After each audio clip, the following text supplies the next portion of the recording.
My name is Caroline McBride, and if you're hearing this, I need you to understand I'm not crazy. I know what people say about me back then, and I know the papers wrote me off as some unstable girl who cracked under loneliness. But I swear to you, I am telling the truth. It started about 18 months ago, back when I was working double shifts at a diner off Main Street in Irwin, Tennessee, a little town in the folds of the Appalachian Trail. If you've ever been there, you know it's the kind of place where gossip runs faster than the river. I'd grown up in these mountains since I was 17, saving pennies for something better. So what happened one night? A guy came in late one Tuesday night, when the diner was near empty, just truckers and the hiker straggling through. He sat alone in the corner booth, thin, tall, with greasy black hair that fell over his eyes. He kept his hood up, a gray hoodie. He never ordered much, just black coffee, refills, until I started wondering if he had anywhere else to go. I smile at everyone, part of the job, part of surviving in a town like this. For some time, I told myself he was just another loner passing through. But then came one night, I locked up the diner and caught him standing across the street, half hidden by the shadows of the hardware store, watching. He just stood there under the buzzing streetlight with his hood up. My skin prickled cold. I drove home fast that night, telling myself it was nothing. But soon after, receiving the notes. The first one was slipped under my cabin door. You looked pretty in blue today. I thought it was some stupid prank, until my stomach dropped. My diner uniform wasn't blue, but that morning, the underwear I'd slipped on absent-mindedly was. How in God's name would anyone know that? I tore through the house, checking every lock, every window, clutching the little pistol my daddy gave me when I first moved out on my own. I told myself it was a fluke, but deep down, I knew someone had watched. More notes came. Stuff like I like your hair down. You shouldn't leave your curtains open. I'm closer than you think. I kept them all, stuffing them into a shoebox under my bed. Proof. Evidence. Because I knew if I told anyone, they'd just laugh it off. I started catching glimpses of him sometimes across the street, sometimes further up the trail when I walked home. It got worse, day by day. I'd hear footsteps behind me on the road, but when I spun around, nothing. My trash cans knocked over, night after night. Once, a dead bird left on my porch, its neck twisted. The notes turned darker too. You can't hide from me. I'll cut your pretty throat. Finally, I told someone. His name was Hank, my neighbor across the ridge. Hank was in his 50s, a big man. Everyone knew him. He'd grown up here. He reminded me of the uncle I never had. One afternoon, shaking and pale, I went to his porch and spilled everything the notes, the man in the hoodie. He didn't call me paranoid. He just put a hand on my shoulder and said, "You see anything strange, day or night, you call me." For the first time in months, I felt a little safer. That October night, the rain had been falling steady, drumming on the roof of my cabin. I was making tea, trying to calm the constant thudding of my heart when I saw movement through the window. A figure, tall, thin, walking up my driveway slow as death. My blood froze. It was him. I dropped the cup and grabbed the phone. 911, I whispered. Someone's trying to break in. The operator told me to stay calm, but I knew better. Out here in these mountains, a call like that could take half an hour. I hung up and dialed Hank. It rang and rang, but no answer. My chest seized tight. I thought I was about to die that day. I quickly ran upstairs and grabbed Daddy's pistol from the nightstand. My palms were slick, slipping on the grip. I crouched at the top of the stairs, gun aimed at the front door. I could hear footsteps on the porch. And then, the door burst open, a figure stepping inside with a flashlight. I screamed and pulled the trigger. 3 times. The figure staggered, groaned, and fell hard on the floor. Shaking, I crept down the stairs. Oh my God, when I saw his face, he was not the stalker. He was Hank, eyes wide, chest torn open by bullets. He wheezed, blood bubbling at his lips. No, no, oh God, no. I dropped to my knees, pressing my hands to his chest, screaming apologies, begging him to hold on. But he went still beneath me, eyes glassy, breath gone. When the deputies finally stormed in minutes later, they found me covered in Hank's blood, screaming, trying to bring him back. They pulled me off, dragged me outside into the rain, and slapped handcuffs on my wrists. I told them everything. The stalker. The notes. I showed them the shoebox full of threats. I described the man in the gray hoodie who'd been haunting me for months. But the deputies' faces stayed cold. They came back hours later and told me the handwriting on the notes matched mine, that the footprints in the mud outside matched my boots, that no one else in town had seen this gray-hooded man, not on the trail, not anywhere. They said I'd invented him. The psychiatrists used words like delusional and unstable. They said I was unfit to stand trial, that stress and loneliness had broken me, that I'd created a stalker in my mind until I snapped and shot an innocent man. They locked me in a ward, but I'm not insane. I know what I saw.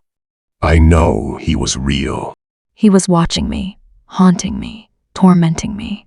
Hank died because I mistook him for the monster I'd been trying to survive. And the worst part, the part that keeps me awake even when they drug me, is knowing that man is still out there in the town, waiting for the next girl to ruin.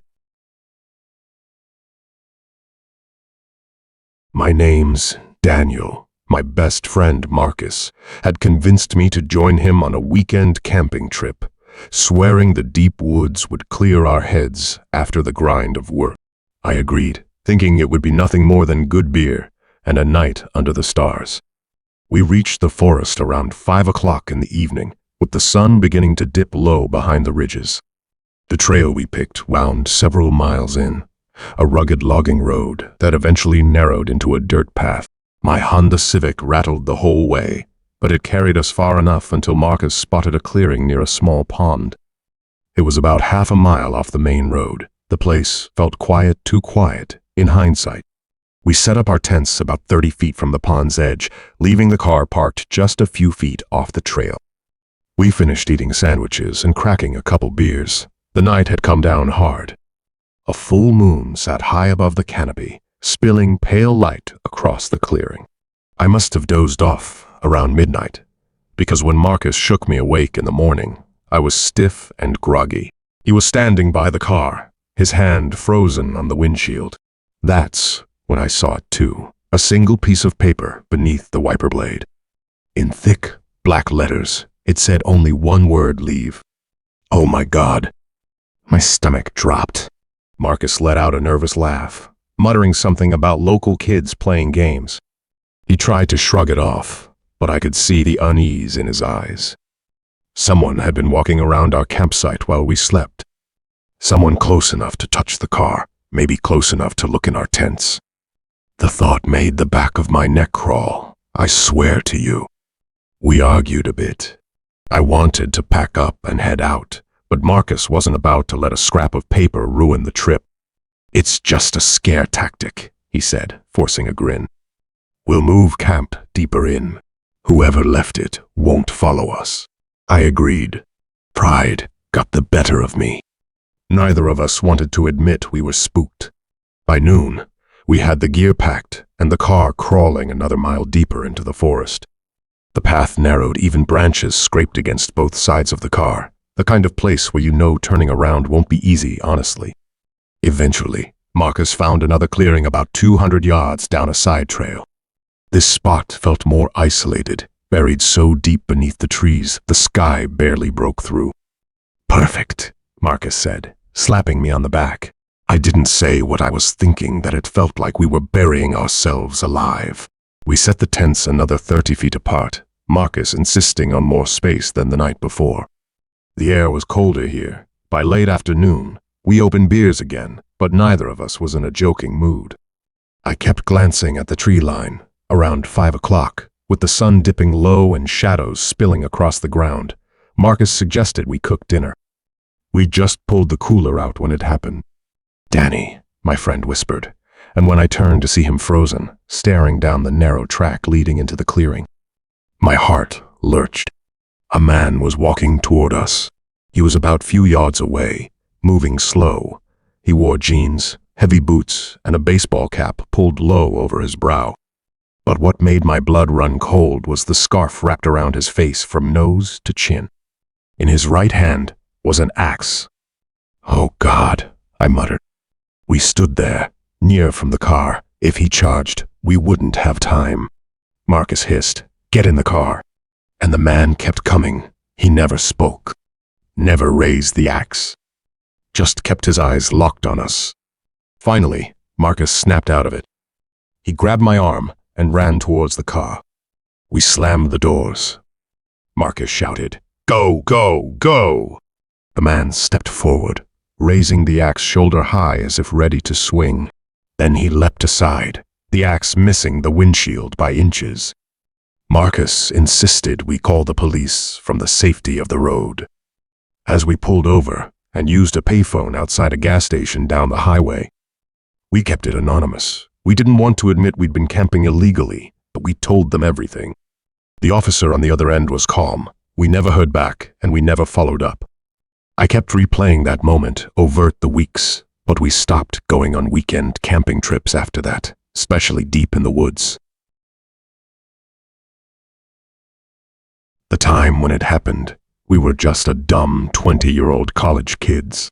And that year, we decided to take the tradition deeper than we ever had before, all the way into the thick of the Virginia Appalachians. I had always been the one who loved it most, the quiet, the wild. My name's Evan, and that summer I was joined by my closest friends, Joel, the group's unofficial leader with his old but reliable SUV Caleb, the rugby meathead who thrived on pushing things too far. We weren't saints. We drank too much, swore too loud. We wanted to vanish into the mountains, pitch our tents by some forgotten creek, and waste a week away from cell service and responsibility. That day we found a little clearing late on a Friday evening, maybe a half-mile hike from where we'd left Joel's car in a gravel pull-off. It was perfect, hidden, shaded, and quiet except for the cicadas. We built up a fire ring, just like we'd done a dozen times before, opened some beers, and let the darkness settle around us. The first night was just as we wanted. Loud music on a cheap speaker, Caleb trying to cook too much steak on a tiny camp stove. It was all harmless. But the next morning changed everything. I remember stumbling out of my tent with a hangover that sat heavy in my skull, sunlight filtering down through the branches. I was expecting to see Travis by the fire, maybe Joel trying to boil water for instant coffee.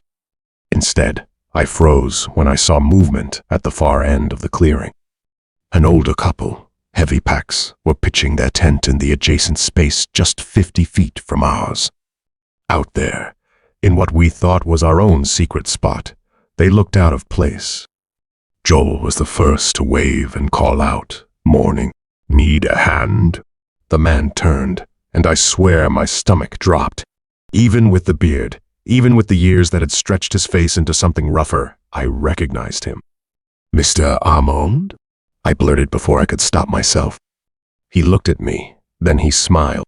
"Mr. Armand, my old high school teacher, the one who'd kicked from the school management without a word of explanation. I hadn't thought about him in years." The woman with him introduced herself as Sandra. Her smile was too wide. We all tried to play it cool. We were polite. Hell, we even helped them finish setting up their tent. It felt weirdly nostalgic, bumping into someone from my past like that, especially in the middle of nowhere. I thought maybe it was just a strange coincidence. But the woods don't work in coincidences. By evening, Armand and Sandra had joined us by the fire.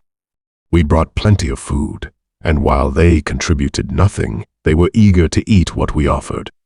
Armand told stories about his time in the army, about hitchhiking across the states in the 70s, about living free. But me? I couldn't shake the unease gnawing in my gut. For one, Armand never once touched a drink, never once smoked. He just kept pushing the bottle of whiskey toward me, nudging the joint closer, watching closely every time I took a sip or drag. And when Sandra finally produced a pouch from her bag, mushrooms, pills, blotter tabs, Armand's eyes lit up, but not for himself. For us. Nothing like freeing your mind, he said. You're young. You've got to try it. I promise it'll change you. I laughed it off, shook my head, but he didn't drop it. He leaned closer, his hand brushing my shoulder as he pressed just one. You'll thank me. I felt my throat tighten. Things escalated fast. Marcus, reluctant but trying to be polite, took a puff from Armand's joint, only to start stumbling, muttering about shapes in the trees. Caleb, ever the idiot, downed a cup of tea Sandra had brewed from the mushrooms and was soon running circles through the clearing, chasing shadows only he could see. Joel had already passed out drunk in his tent. And me, I was the one left in the middle of it. Sandra pressed up against my side, her thin arm draped over my shoulders. Armand leaned in from the other side. Don't fight it, Evan. Just let go. That's what life's about. I shook my head, muttered that I wasn't interested, but their hands didn't move. Armand held a cup to my lips, the stink of boiled mushrooms rising from it. I clamped my mouth shut, faked a swallow, let the liquid dribble down my chin. My heart was slamming against my ribs. When Armand's hand slid lower, gripping my knee, I snapped. I shoved him back, yelling, "Get the hell off me!" That's when I knew it. This wasn't some coincidence. They'd followed us, found us, and whatever they wanted, it wasn't just to swap stories around a fire. Before it could spiral worse, I spun around to see Travis charging with a branch thick as a baseball bat in his hands. He was screaming, eyes wide, face twisted in fury. "Get away from him!" Armand scrambled back, his composure shattering in an instant. He swung that branch and smashed their tent flat in one violent blow, then advanced on Armand, spitting curses. "You sick bastard! I know who you are. I know what you did." He grabbed Armand by the collar, shaking him. Hammond's smug calm was gone, replaced with a panicked stammer as he tried to pull away. "You don't touch him," Travis bellowed.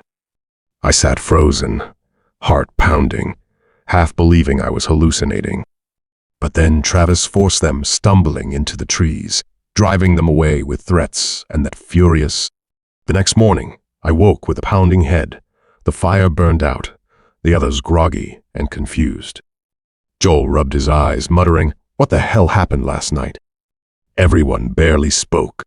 And Travis, he sat calm, sipping coffee, watching us. He finally told me the truth. Back in middle school, when Armand was a teacher, Travis had been sent on a school farm trip. Armand had been one of the chaperones. He would check on him in the showers. Comments, stares, the kind of thing Travis had never told anyone. Now, years later, here he was again in the woods, with a new partner, trying to lure another generation. My stomach turned as Travis told me all this. I couldn't even process it fully. That was the last camping trip we ever took together.